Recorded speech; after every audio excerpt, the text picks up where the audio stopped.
Every real estate transaction comes down to one very important date, closing date. As a buyer, you might be wondering, can I make sure to close by a date certain or else get my deposit back and not have to close at all? As a seller, beware. Just because you're using what appears to be a standard contract on its face doesn't mean that some additions or changes haven't made all the difference on whether you're going to close on the deal.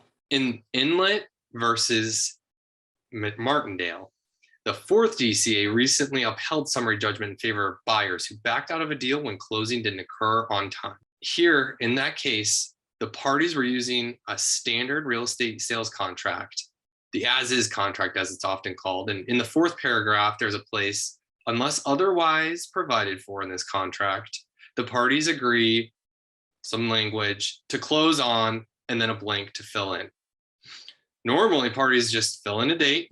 And essentially, when you look at the rest of the contract, you'll see that that's the closing date, subject to instances where, one, a party, the buyer, puts the seller on notice of some defect in the title, in which case the seller then has 30 days to cure or fix that defect in the title.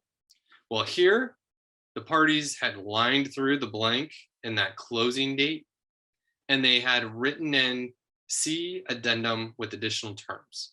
And that addendum with additional terms essentially said that closing date would be the later of either when the tenants moved out of the property or a date in May of 2020. The next sentence said, if the closing does not occur by June 1st, 2020, then the buyer has the option to cancel the contract and receive his deposit back. In this instance, this language made all the difference because it actually overrode the other provisions of the contract, such as the one that would provide 30 days for a seller to cure a title defect.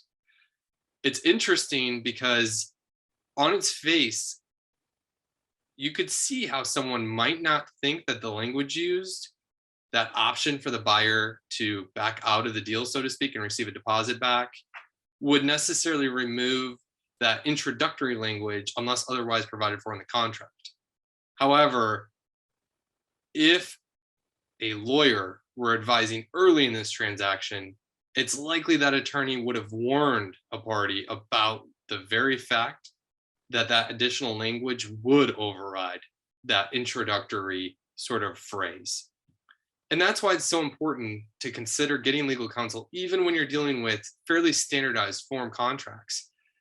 Small changes on their face could have big consequences down the road. Here, that was certainly the case.